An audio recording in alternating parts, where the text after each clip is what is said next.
We have day 26 of 31 days of Halloween themed prints. We have another articulated print today, and let's see how this print turned out.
And as you guys can see from the print, and of course the thumbnail, we have an articulated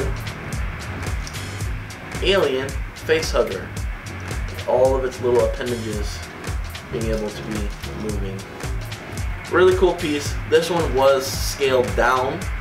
If you guys enjoyed today's video, make sure you guys hit that thumbs up button, subscribe to this channel. We're going to have a variety of 3D printing content. If you guys are interested in large scale prints, extruders, software, or you guys are looking to get into a industrial size 3D printer, there's a link in the description box below to check out.